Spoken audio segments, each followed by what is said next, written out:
Барлықтарыңызға қайырлы күн достар. Бүгін біз сіздермен универсальный кляр дайындайтын боламыз.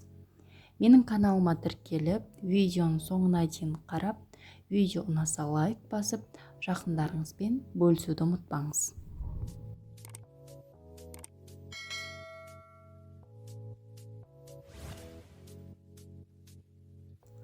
Алдымен осылай 2 ыдыс аламыз. Бізге 2 жұмыртқа қажет, оның ағы мен сарысын ажыратып аламыз. Жұмыртқаның ағын құйған ыдыс тап-таза, құрғақ болуы қажет. Ешқандай дымқыл, су болмауы тиіс.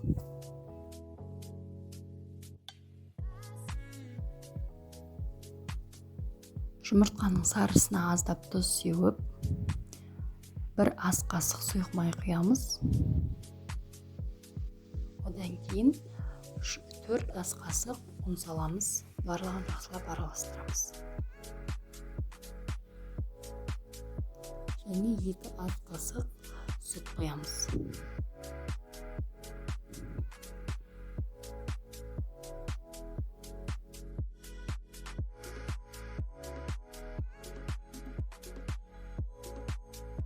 Енді жұмыртқаның ағымен жұмыс жасаймыз. Бұнда да шым-шым тұз саламыз. Миксеріміз құрғақ болуы қажет.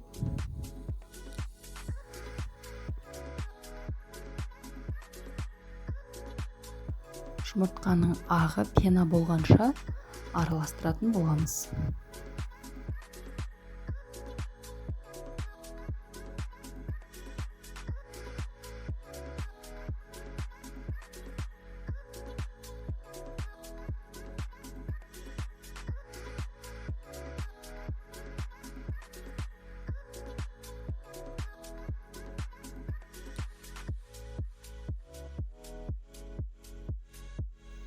Мінекей бізде кляр дайын болды. Кез келген тағамды клярға салып, майға қуырсаңыздар болады.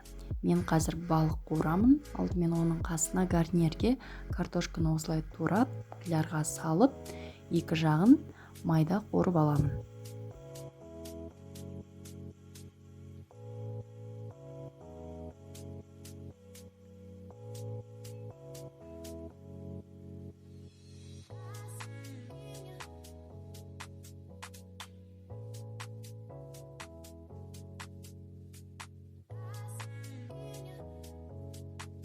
Картошкаларымыз мінекей дайын болды. Бұлар майда дұрыс піспеуі мүмкін, сол себептен 15-20 минутқа духовкеге салып алам.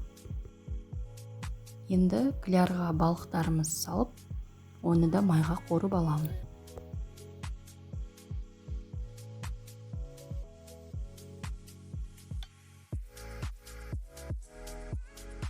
Бізде клярмен дайындалған тағамымыз дайын.